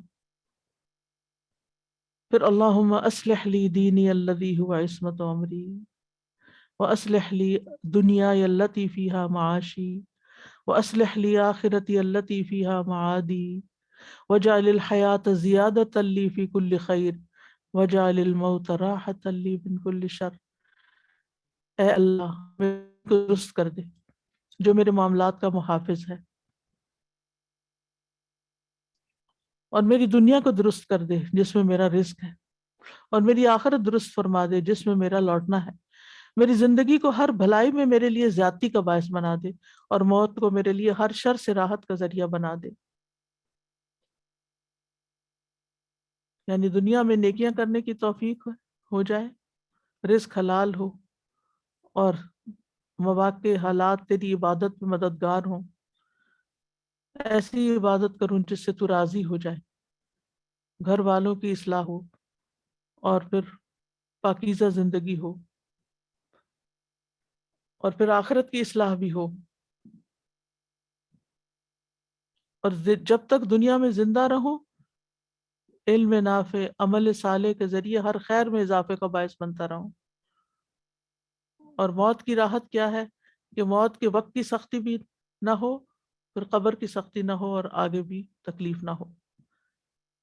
اور پھر آخری دعا ہے اللہم، یہ لمبی دعا کا ایک حصہ ہے، وَأَسْأَلُكَ بَرْدَ الْعَيْشِ بَعْدَ الْمَوْتِ وَأَسْأَلُكَ لَذَّةَ النَّظَرِ إِلَى وَجْهِكَ وَالشَّوْقَ إِلَى لِقَائِكَ فِي غَيْرِ ضَرَّاءَ مُضِرَّةٍ وَلَا فِتْنَةٍ مُضِلَّةٍ اللہم زَيِّنَّا بِزِینَةِ الْإِیمَان وَجَعَلْنَا هُدَاةً مُهْتَدِین۔ اے اللہ میں تجھ سے موت کے بعد کی زندگی کی ٹھنڈک مانگتا ہوں، اور تیرے چہرے کو دیکھنے کی لذت کا سوال کرتا ہوں، اور تجھ سے ملاقات کا شوق مانگتا ہوں، بغیر اس کے کہ کسی نقصان دہ مصیبت میں پھنسوں یا کسی گمراہ کن فتنے میں پڑوں۔ اے اللہ ہمیں ایمان کی زینت سے مزین کر دے، اور ہمیں ہدایت یافتہ لوگوں کا رہنما بنا دے۔ اس میں آپ دیکھیے کہ موت کے بعد کی ٹھنڈک مانگی گئی ہے، یعنی جب روح اوپر اٹھائی جائے میری تو وہ اچھی جگہ پہنچے، مقربین کے مقام تک جائے۔ دنیا میں یہ ٹھنڈک کسی کو حاصل نہیں ہو سکتی، کیونکہ یہ دنیا ناکارہ اور بیکار اور تکلیف دہ چیزوں سے بھری ہوئی، تکلیفوں اور بیماریوں سے۔ اور پھر اللہ تیرے چہرے کی تجلی نصیب ہو جس میں کوئی پردہ حائل نہ ہو۔ ابن قیم کہتے ہیں کہ اس دعا میں دنیا کی سب سے پاکیزہ چیز مانگی گئی ہے، وہ ہے اللہ کی ملاقات کا شوق، اور آخرت کی سب سے پاکیزہ چیز مانگی گئی ہے وہ اللہ کا دیدار، یعنی دنیا میں ملاقات کا شوق اور آخرت میں اللہ تعالیٰ کا دیدار۔ اور پھر فی غیر ضراء مضرۃ، یعنی اس دنیا کی زندگی میں کوئی ایسا نقصان حاصل نہ ہو اور نہ کوئی ایسی چیز ہو جو نقصان پہنچانے والی ہو اور اللہ کے دیدار سے محروم کرنے والی ہو۔ کیونکہ عام طور پر کیا ہوتا ہے کہ انسان نیک کام کر رہا ہوتا ہے، بیچ میں ہی کسی فتنے کا شکار ہو جاتا ہے کہ وہ سب کچھ چھٹ جاتا ہے، حالات میں ایسی تبدیلی آ جاتی ہے، جو انسان اتنی نیکیوں میں آگے آگے جا رہا تھا اس کے راستے میں ایسی رکاوٹ آ گئی۔ اصل میں دیکھا جائے ہمارا موت کی طرف جو سفر ہے نا، یہ ہرڈل ریس ہے، اس میں جگہ جگہ ہرڈلز آتے ہیں، شیطان بہکاتا ہے، نفس ہے، لوگ ہیں، ادھر سے ادھر دائیں سے بائیں لے جاتے ہیں انسان کو۔ تو ایسی صورت میں یا رب تجھ سے ملاقات کے بیچ میں کوئی ایسا فتنہ نہ آئے جو اس عظیم نعمت کے ملنے میں رکاوٹ بنے، اور کوئی ایسا نقصان نہ ہو میرے عمل میں کہ جس کی وجہ سے میں تیری رحمت سے دور ہوں۔ اللہم زیننا بزینت الایمان وجعلنا ہداۃ مہتدین۔ اللہ ایمان کی زینت سے ہمارے ظاہر و باطن کو خوبصورت کر دے، اور ہمیں ہدایت یافتہ لوگوں میں وجعلنا ہداۃ مہتدین، ہدایت یافتہ لوگوں میں ہدایت دینے والا بنا دے۔ وآخر دعوانا ان الحمد للہ رب العالمین۔ سبحانک اللہم وبحمدک، اشہد ان لا الہ الا انت، استغفرک واتوب الیک۔ السلام علیکم ورحمۃ اللہ وبرکاتہ۔ اللهم صل على محمد وعلى آل محمد كما صليت على إبراهيم وعلى آل إبراهيم إنك حميد مجيد۔ اللهم بارك على محمد وعلى آل محمد كما باركت على إبراهيم وعلى آل إبراهيم إنك حميد مجيد.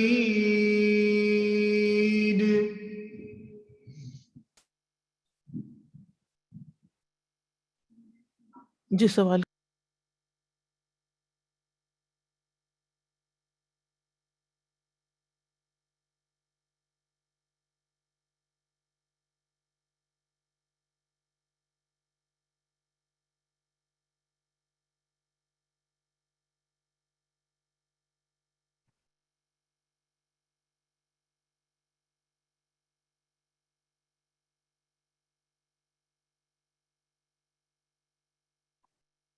اعوذ باللہ من الشیطان الرجیم بسم اللہ الرحمن الرحیم السلام علیکم ورحمۃ اللہ وبرکاتہ. کیسے ہیں آپ سب لوگ؟ الحمدللہ آج کا ہم نے جو ہے ریویو کلاس جو ہے مکمل کی قیامت کے دن میں آسانی کی دعائیں، جس میں استاذہ نے ہمیں قیامت کے کچھ احوال بتائے کہ کیا ہونے والا ہے، اس کے بچاؤ کے طریقے، کہ ہمیں کیا کرنا چاہیے اس دنیا میں رہتے ہوئے، اور پھر کچھ دعائیں استاذہ نے شیئر کی. انشاءاللہ کل آپ لوگوں سے دوبارہ ملاقات ہوگی. جزاکم اللہ خیرا کثیرا، بارک اللہ فیک، سبحانک اللہم و بحمدک، اشہد لا الہ الا انت، استغفرک و اتوب الیک. السلام علیکم ورحمۃ اللہ وبرکاتہ.